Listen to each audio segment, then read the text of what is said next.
but it's the shot that is going to hit the emotional tones of your film.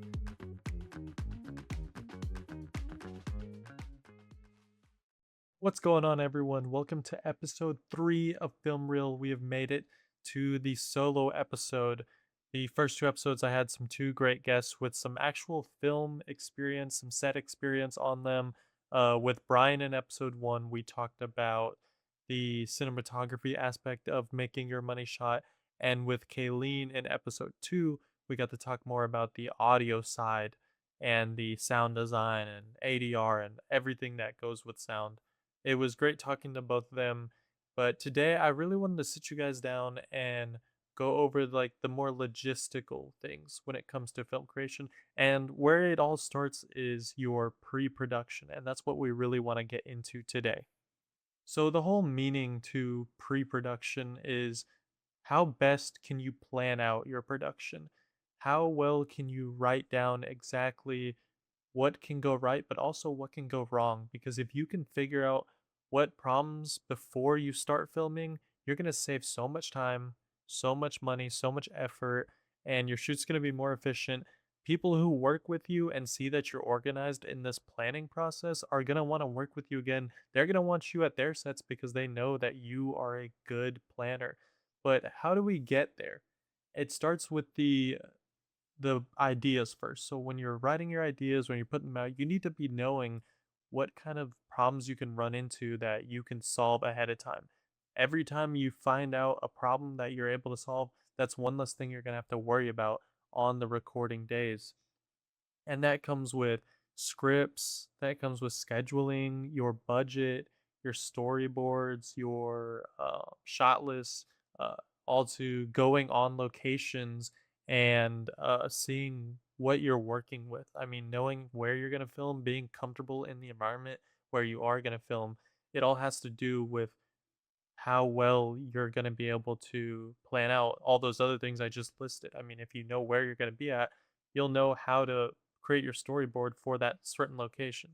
I mean, it comes down to casting, what equipment you have, your props, your makeup. Some of the stuff that Brian was talking about in the first episode was how unseen it is for the makeup department. They don't really get the appreciation they deserve because they're doing all their work before everyone is filming, before uh the whole set is really there. I mean, they get the actors and the actresses all ready to go while everyone else is setting up, and then the actors appear on the set like ready to go, but you didn't know that they just spent an hour or two with makeup getting ready for the shot, getting ready for the day. And that's really what comes down to everyone doing their job and everyone working together cohesively so that we can get a nice smooth roll on the day from the very first shot. So before we get started, I did this with my other two guests where I did some trivia rounds with them, and we're gonna bring it back trivia round, but it's gonna be for you guys. So maybe just for fun, comment down below your answers. I will reveal the answers here, but just to keep yourself honest, try and put down the answer and maybe why you thought it was the answer. So we're gonna do some trivia based on the obviously the pre-production of films. So first question is going to be, before the filming begins, what document is primarily used to visually plan how each shot will look? I'll give you guys a couple examples. We'll do a call sheet, a storyboard, and a budget sheet. And the answer being a storyboard. Storyboards are just pictures and visual images of what you want each shot of your set to look like. Now, it doesn't have to cover every shot, but every shot that you can visually plan out in your head is of a shot that you want down. It's going to be so much easier for your DP or your assistant cameras to understand what they're looking for when they get on set, the kind of blocking they need for cameras, and it also has to deal with the props and the set designers. They need to know where to put stuff. They don't know any of that by you just telling them. By just showing them instead, it's going to be a lot more powerful. It's going to be a lot more efficient. They're going to be able to get things done even faster. Okay, question two. Question two is a true or false question. Most Hollywood films are filmed in the exact order that they appear when you're watching the final cut. And that is false. Yes, it would be extremely hard and difficult to shoot something in the exact order that it was the final cut is planned for. I mean, let's say you have flashback scenes and your character has hair in one scene and it's cut off in the next scene. You can't just wait for the hair to regrow. No, it's more efficient if you're able to plan out and budget out your shots the way that they're going to make sense for film schedules, for actor schedules, for all your crew, your cast. It would just make more sense if you're able to be in one location and shoot all the shots that are going to be in that location, then to shoot shots in one location, move to the next location, shoot more of the shots, and then move back to the location A to reset up and redo everything. See how that's not very efficient. So that's why sometimes you'll even see the final shot of a movie done way early in the process of the shooting. And when I get into that, that can be like a good and a bad thing, right? Because you want to be as efficient as you can, but also you want the actors to be able to feel the emotions. I mean, if an actor is like the first scene they're doing is the final scene, they might not be into the character as well as they would be if they got some other scenes going first. So you also want to keep that into account. Okay, and final question here. Can you guys guess which movie had over 3,000 storyboards created before filming began? I'll give you guys three examples here. We'll do Mad Max Fury Road, Avatar, and the Titanic. And the answer is Mad Max Fury Road. This was what I wouldn't say this was a long movie per se, because storyboards don't really show the length of the movie. It just shows how many shots are needed to be had. And in an action movie like Mad Max Fury Road, I mean they've done some crazy shots in there. So you really have to like keep the the pace of the film going, and with it being such a high octane powered shoot, then they definitely needed a lot of shots there. And to get all those shots done, they needed well planned storyboards to be able to handle that kind of success on set for knowing, okay, we did this one, we need to get to the next one. Okay, so I talked a little bit in episode one about the Oppenheimer Trinity test shot, and that one was made of like chemicals and different explosions to get this shot to be done practically. Remember, we were talking about practical, meaning again, it's something that isn't VFX, it's something that they did real on set, and did the planning and whatnot to get that shot to come out perfectly. And so some of the things that can come behind that is not just showing up with a bunch of explosives and getting it done. It takes the testing behind the scenes. So whatever scientists they use, whatever safety experts they use, your stunt uh, people, your stunt performers, your calculations for, I mean, how bad could this go if they mess up? So everyone needed to know what to do beforehand. I'm sure they shot that on test cameras a couple times before they actually got onto a set and shot that, because they had to know what they were working with. They had to know what kind of settings they were going to have to use on the cameras to capture this. It was in slow motion, so they had to use high frame rate cameras to get the shot achieved. None of that money shot can happen if we're not doing the proper planning and testing before we get to that shot. Okay, so that's a little bit about the pre-pro process of how being organized can help you on the day of your shoots and getting that money shot together. But next, we really want to talk about what can go wrong on your shoots and how we can plan for that ahead of time and how we can be flexible when those times come across. And one of those things is talking about the exterior challenges that come with being on the actual shoot. I mean, when you are on a planned set and your storyboard is ready to go, your shot list is ready to go, your itinerary is ready to go, when you get on that set, I can guarantee you it is never going to go the way that you wrote now. So while it is important to have those plans ahead of time, it is also important that you need to be flexible with these sort of situations that are going on. These could be problems from weather. This could be problems from an actor being late or not showing up at all. Your equipment failing or missing pieces. You forgot your SD cards. Your locations having to change. Exterior noise like a dog barking in the neighborhood being really loud.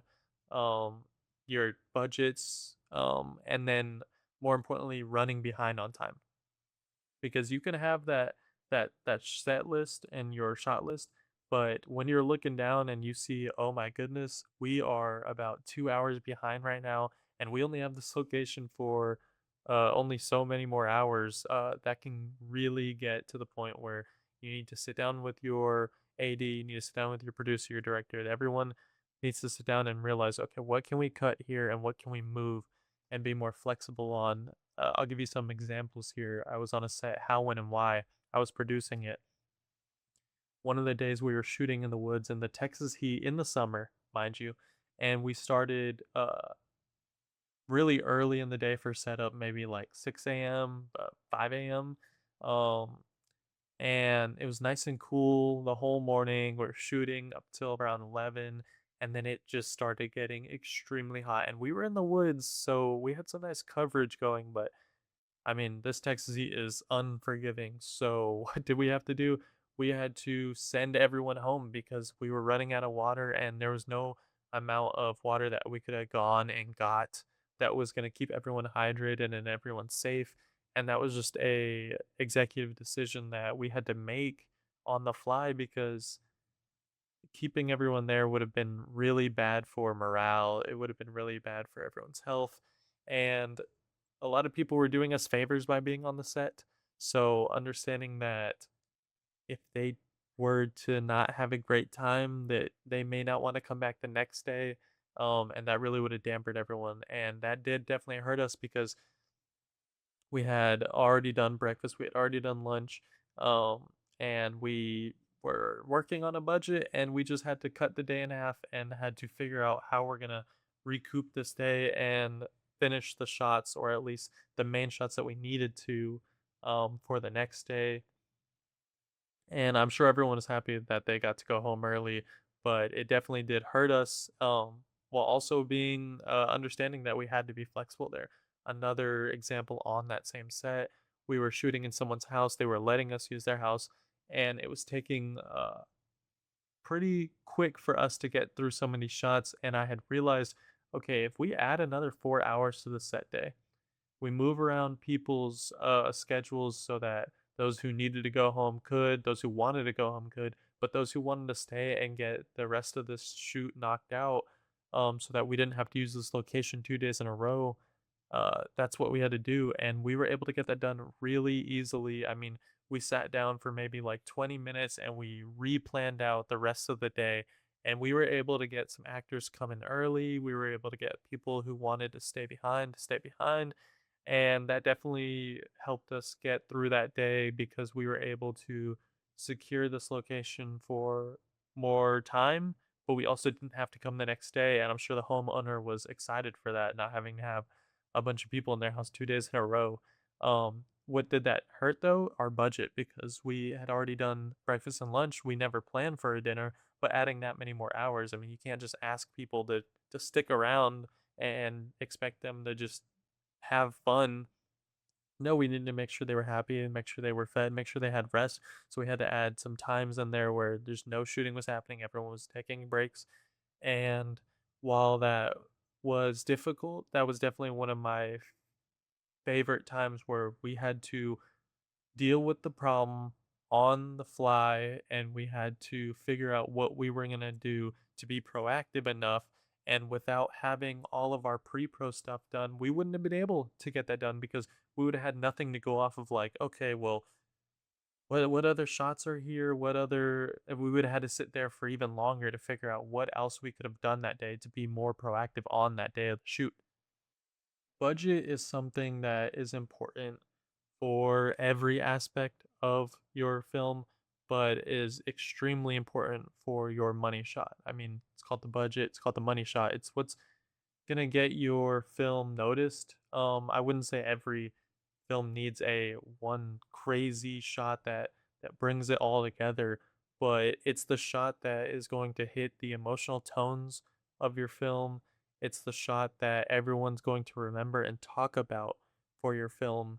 It's the one that's going to leave people crying emotionally. It's going to leave the people shocked, jaw dropped, but none of that can get done if you aren't properly planned for it. So I would say if you have the shot in mind, make sure you are planning out every single penny for it because you do not want to skimp out on the shot that means the most to you.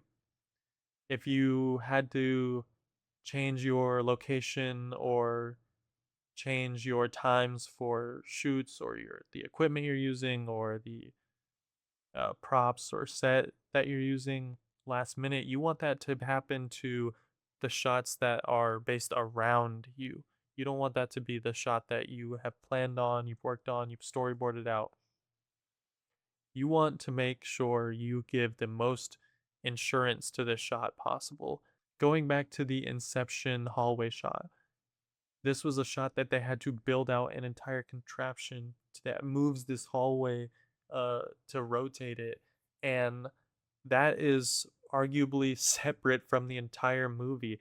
To build something like that, to get just this one shot is it sounds crazy, but that's something that they didn't skimp out on. It's something that they put their time into. They put their effort into it, and it paid off in the end because everyone who've seen that film remembers that shot because of the realism of it. You can, as the viewer, you can kind of put yourself in that situation, be dizzy yourself, and had they not budgeted out the equipment that they needed for it, the stunt coordinators, the testers for it, the different kind of camera rigs that were going to have to be done to get this shot to be creative, the props to be what glued onto the wall, then no one would have been able to really capture the greatness of that shot had they not done the budget talk for it.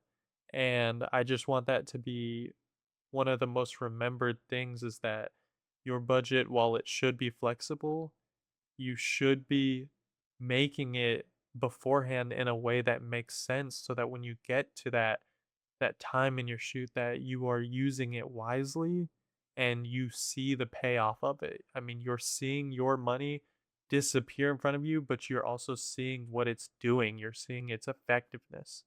Lastly, I want to talk about how the planning should not take away your creativity. The planning should be your creativity.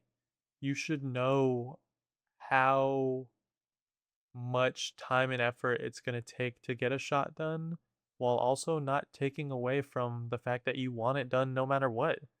I mean, you should know what kind of actors that you are looking for.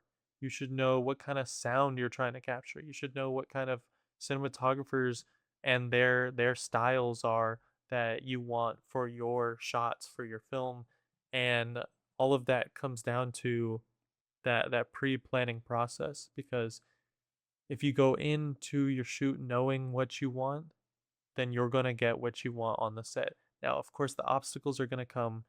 The flexibility is going to be had. You're going to have to make a lot of decisions on the set while doing plenty of jobs. But going into it knowing what you want and your vision, that's super important. I mean, without knowing ahead of time the tone, then you're going to completely miss the point and you're going to lose the audience. And that's extremely important that you guys are planning out what you want versus what you are willing to move on.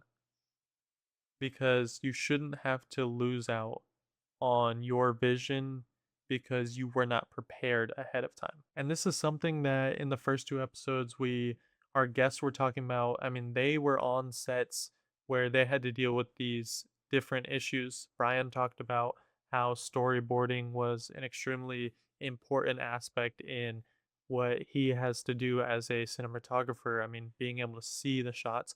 And Kayleen talked about planning for the placement of the boom operators. And she's been in some crazy tight spaces, but had the director or had the DP not plan out for where the audio would have to be captured, then they would have to sit down and delay even more time and think on the fly for where they're going to be.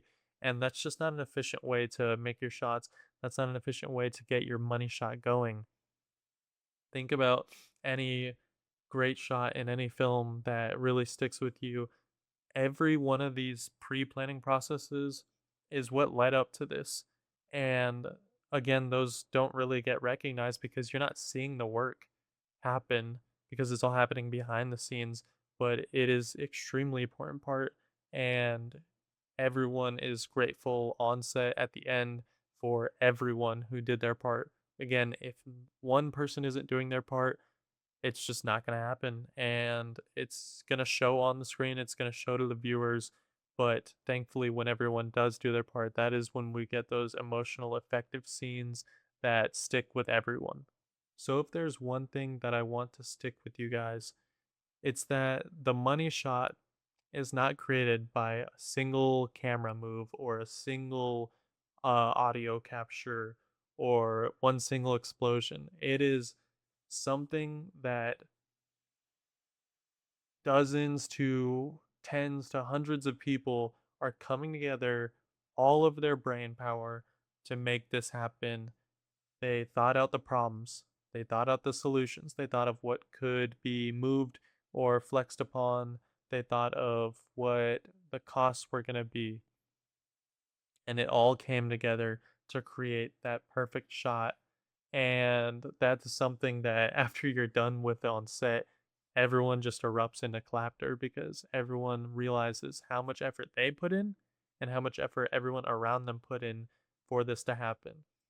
I hope you guys did enjoy this episode. In the next episode, I think we're going to talk more about the cost that happens behind the camera. That is, how much does it cost to get these storyboards done? I mean, who's doing the storyboarding?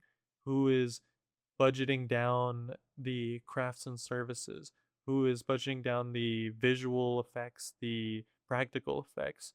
I mean, how much does it really cost to get all this to be done? Because when you look at the budget for a movie and look at how much it made, those are just two numbers. You don't know exactly what's happening to the minute detail of who got coffee for the main actor that morning. And that's a very extremely important part of sets and planning, and even afterwards, the editing. How much should it cost to even use the editing software? How much should it cost to archive?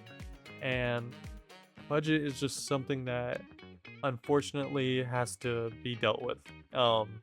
Because it would be great if we could just film and not worry about a budget, but you have to, and that's a big part of the process of it. So I hope you guys did enjoy. I'll see you guys in the next episode.